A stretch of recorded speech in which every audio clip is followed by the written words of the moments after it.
Bismillahirrahmanirrahim. Assalamualaikum warahmatullahi wabarakatuh. Alhamdulillahirabbil alamin wa bihi nasta'inu ala umuri dunya waddin. Assalatu wassalamu ala asyrafil anbiya wal mursalin wa ala alihi wa sahbihi ajma'in, amma ba'du. Yang saya hormati Bapak Agus Dwi Santosa MPDI selaku dosen pengampu mata kuliah Akidah kelas 1 serta teman-teman yang berbahagia. Pertama-tama, marilah kita panjatkan puja dan puji syukur kita kehadirat Allah Subhanahu wa Ta'ala yang telah memberikan kita rahmat serta karunia-Nya sehingga kita masih diberi kesempatan untuk menjalani kehidupan ini. Kedua kalinya, sholawat serta salam semoga selalu terlimpah curahkan kepada junjungan kita Nabi Agung Nabi Muhammad Sallallahu Alaihi Wasallam yang telah membimbing kita dari zaman jahiliyah menuju zaman terang benderang, yakni ad-dinul Islam. Baik, saya Naufal Aflam Afakatsir, nomor induk mahasiswa 9321154220 akan menerangkan sedikit materi tentang Asmaul Husna. Langsung saja, Asmaul Husna terdiri dari dua kata. Yang pertama As-Sama'u yang berarti nama-nama, yang kedua Al-Husna yang berarti baik atau indah. Jadi Asmaul Husna bisa diartikan yakni nama-nama Allah yang baik atau indah. Jumlah Asmaul Husna terdiri dari 99.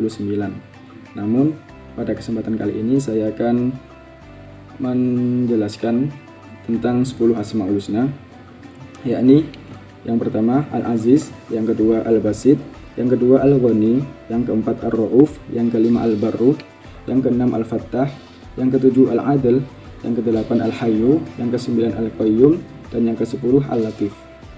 Baik, langsung saja yang pertama Al-Aziz. Makna kata Al-Aziz berasal dari kata Azza ya'uzzu yang berarti mengalahkan, namun juga dapat berarti menguatkan.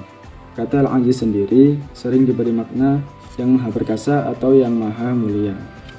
Dalil nakli Allah bersifat Al-Aziz terdapat dalam salah satu ayat Al-Quran, dalam Quran surah Al-Baqarah yang artinya sesungguhnya engkaulah yang maha perkasa lagi maha bijaksana. Contoh penerapan dalam kehidupan sehari-hari yakni apabila kita melihat perbuatan maksiat kita mampu untuk menghentikannya. Yang kedua Al-Basit. Al-Basit memiliki arti membentangkan, melapangkan, dan membuka lebar.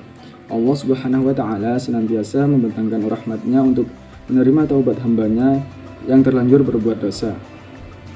Dia juga membentangkan rezeki atau memperbanyak rezeki yang dibutuhkan hambanya, dan dia pula yang mempersempit rezeki kepada hamba yang dikehendaki.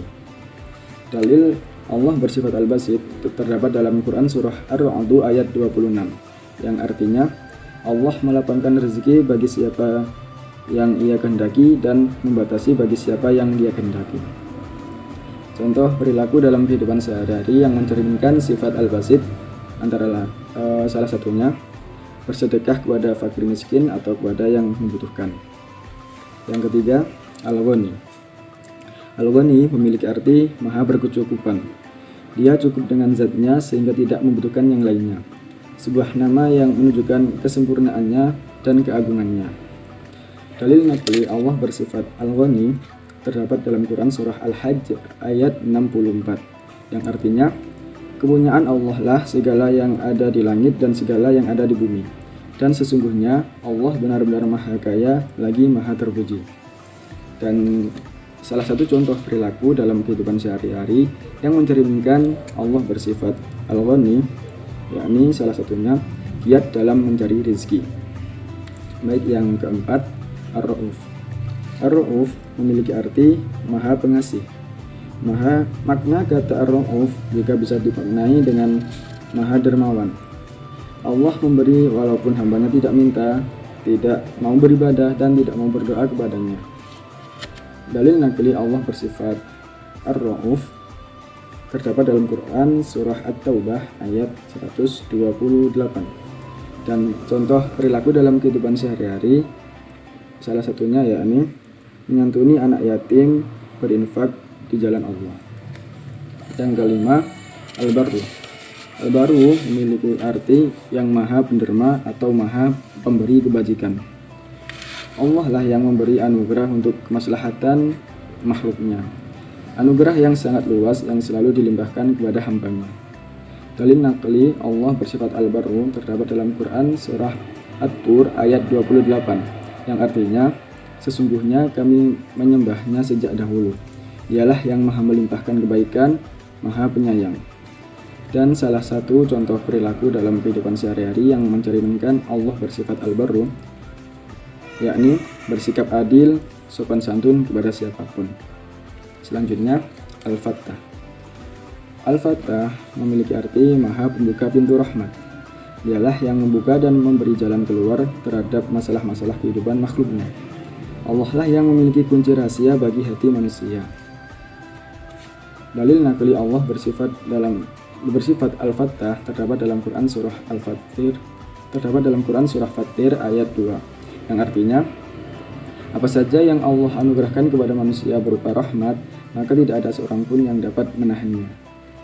Sedangkan salah satu contoh perilaku dalam kehidupan sehari-hari yang mencerminkan Allah bersifat Al-Fattah, yakni selalu tunduk, patuh dan tawakal kepada Allah. Selanjutnya, Al-Adil. Al-Adil memiliki arti yang maha adil. Allah akan berbuat adil dalam pelaksanaan hukum-hukumnya, baik di dunia maupun di akhirat. Dalil naqli Allah bersifat Al-Adil terdapat dalam Quran surah An-Nisa ayat 40, yang artinya, sesungguhnya Allah tidak menganiaya seorang walaupun sebesar zarrah, dan jika ada kebajikan sebesar zarrah, niscaya Allah akan melipat gandakannya dan memberikan dari sisinya pahala yang besar. Contoh perilaku dalam kehidupan sehari-hari yang mencerminkan Allah bersifat Al-Adil, yakni berlaku adil kepada diri sendiri, keluarga, maupun orang lain. Selanjutnya, Al-Hayyu. Al-Hayyu artinya maha hidup. Maha hidup Allah tidak sama dengan makhluknya. Segala kehidupan yang Dia ciptakan ternyata memerlukan antara satu dengan yang lainnya. Hal ini tidak akan terjadi pada zat Allah. Dalil naqli Allah bersifat Al-Hayyu terdapat dalam Quran surah An-Nahl ayat 65. Contoh perilaku dalam kehidupan sehari-hari yang mencerminkan Allah bersifat Al-Hayyu, yakni menggunakan waktu hidup sebaik mungkin dalam beribadah dan beramal soleh dengan ikhlas semata-mata karena Allah. Kemudian Al-Qayyum. Al-Qayyum memiliki arti maha berdiri sendiri. Dalil naqli Allah bersifat Al-Qayyum terdapat dalam Quran surah Al-Baqarah ayat 225 yang artinya Allah tiada Tuhan selain Dia yang maha hidup dan maha mengurusi. Dia tak tersentuh oleh rasa kantuk dan tidur. Jadi Allah tidak membutuhkan siapa-siapa dalam mengurusi hamba-hambanya. Contoh perilaku dalam kehidupan sehari-hari yang mencerminkan Allah bersifat Al-Qayyum, yakni mengakui kebesaran Allah dengan sikap tawaduk kepadanya. Baik, yang terakhir Al-Latif. Al-Latif memiliki arti yang maha lembut. Allah memiliki cinta kasih yang sangat lembut kepada hamba-hambanya. Dalil naqli Allah bersifat Al-Latif terdapat dalam Quran surah Asy-Syura ayat 19 yang artinya Allah maha lembut terhadap hamba-hambanya. Dia memberi rezeki kepada yang dikehendakinya dan Dialah yang maha kuat lagi maha perkasa. Contoh perilaku dalam kehidupan sehari-hari yang mencerminkan Allah bersifat Al-Latif, yakni sabar terhadap setiap cobaan dan musibah yang menimpa. Baik, sekian penjelasan dari saya, kurang lebihnya mohon maaf. Semoga bermanfaat. Allahul muwaffiq ila aqwamit thoriq. Wassalamualaikum warahmatullahi wabarakatuh.